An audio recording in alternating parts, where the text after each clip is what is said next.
Morning, everyone, and delighted to be here. And a real honor to have Suliman here with me, who's the CEO of the National Industrial Development and Logistics Program, which is a key part of Vision 2030, and we'll talk about that a little bit later as well. Sure. Obviously, a key point, Suliman, of everything we're talking about with Future Mineral Forum is this move away from the extract and ship model to one of capturing more value downstream through industrialization. And we know key parts of that is infrastructure, energy, logistics, etc. So really interested in your organization's mandate and how you feel you can enable that infrastructure that's necessary to capture that kind of downstream value. Sure, and I loved your article about the industrialization that you sent to me. Yes. This is what we do in NIDLib. This is exactly what NIDLib is all about, is moving from the transactional to more integration. Mining, industry, logistics, and energy must work in an integrating fashion to actually achieve the economic development that we are approaching. And diversity will be coming through going from just selling the mines all the way to integrate them to industry and provide the right green products to the markets. And this is what we do. And I can tell you the amount of unique expertise we're getting through this integration is part of what we do every day. The innovation, the creativity, the amount of exposure to different type of problems because of this integration is an amazing experience. Yeah, no, I think it's important because so often visions like this forget the key capabilities that are required to make something happen. So it's good. So another notion too is moving away. It's kind of the long-term nature of Future Mineral Forum, which is rather than just seeing mining as a profit pool to extract from, it's seen as a driver of economic development. And so where do you see your kind of program fitting into that kind of construct, if you like? We export added value products. That's the basic function of our economy, that we will be only exporting added value products. So we will not just produce or export it. That's one thing that we are trying to achieve through this program. Also with the energy transition and logistics barriers, we will make sure through the program that the other sectors are actually working at the same speed to achieve the resilience required in the global value chain. Being on a region such as ours require more integration than what it is now. Yeah. We're considered maybe the least integrated region when it's come to demand-supply relation. We have a lot that we can offer to Africa, and Africa has a lot to offer to us. Yeah. And together we can make more value to the international community. Yeah. So how do you make that, because I participated in the ministerial roundtable and there's obviously a lot of discussion. I think it's very bold and needed to take a regional approach versus, kind of traditional approach. I want to keep everything in my own country. So what do you see your organization's role in helping kind of enable that to actually become a reality for the region?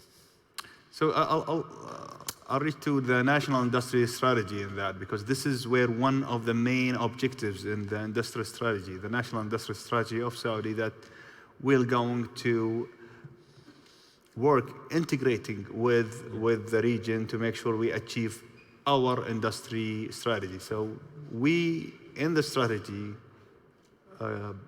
knows that we will not be able to achieve our targets alone. We must integrate with the region, and we will find the right partnership to achieve that. And that's where the Saudi is open for business for all the international, and collaborative approach is the only way to achieve results. Yeah, no, I think that's really important.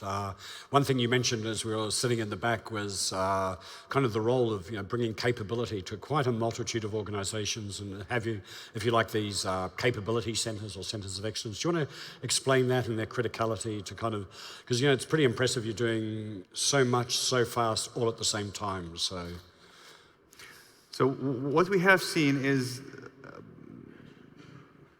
if I may use the metaphor of the Medici effects, the intersection, living at the intersection. While we're doing this great program, we are seeing that being on the middle where you see mining, industry, logistic, and energy in the same times, it's an amazing opportunity to provide more creative ideas, creative solutions, not only the basic supply-demand relation. And from that, the idea came of the capability centers, where advanced manufacturing and collaboration happening in a systematic way. And we have 5 of them now established. One will be in NEOM, one in KAUST, King Abdullah University, and one in Spark, Aramco Industrial City, and 2 in Riyadh, one in Riyadh Industrial City, and one in King Abdulaziz Technology. So these are the 5 that now we are starting, and many to come. And the idea is to take this great, innovative hub to make it available for everyone, so we capitalize on it. And we advise that other nations explore that type of intersections, because a lot of innovation comes from that. Yeah, no, that's fantastic. One thing you mentioned before is just keeping pace with everything. How do you go about, if you're dealing with all these organizations, how do you make sure everybody's moving at essentially the same pace, reasonably, and that no one either falls behind or gets too far ahead of the other? How do you go about doing that? I think it's all about the belief system. This is what I think the inception of Vision 2030 comes with, a belief system. Everyone is working for the right purpose. Yes. So that helps us a lot to achieve our result. When we have the right vision and the right targets, everyone just genuinely trying to reach their maximum potential to achieve it. So that makes our job much easier. I think we are lucky to have Vision 2030. I think this is one of the most lucky generation of Saudi that has this Vision 2030. There is an old saying by a philosopher from Spain that there is no favorable winds for those who has no direction.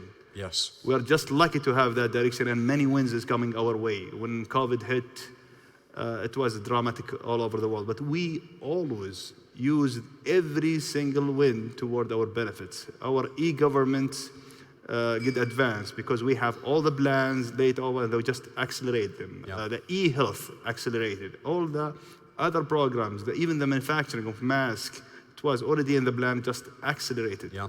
So if you have the right direction, all the winds come your way. Yeah. I mean, you were involved in the Vision 2030 process, as I understand it, yes? So what do you think were some of the key attributes to make it, because often many people create visions and actually then either execute on a piece of it or just, it becomes interesting libraryware. So what do you think were the things that you did in Vision 2030 that kind of propelled this forward in the way it's happening? Well, I believe there is no silver bullet when it comes to this. There are many aspects, but I will start by first the leadership.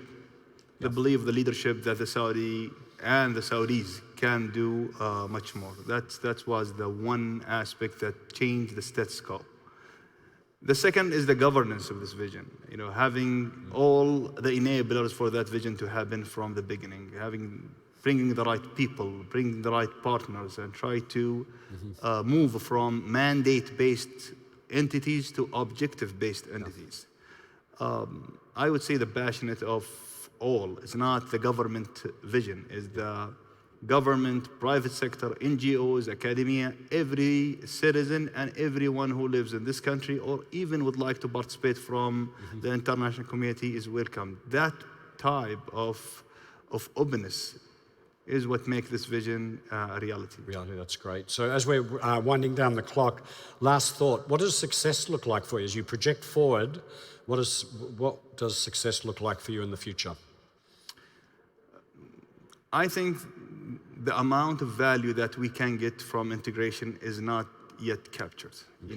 Thinking of a smart mine, connect to a smart factory on a smart city, and also powered by a smart grid, and moving goods and services through a smart logistics, and all of that captured in AI and data generation, the amount of value for the humanity is tremendous. And I think That's where we actually see the value of integration at its best. Yeah, no, I think that's a great answer. And I think the need for collaboration, leadership, and that integration is a huge for value capture.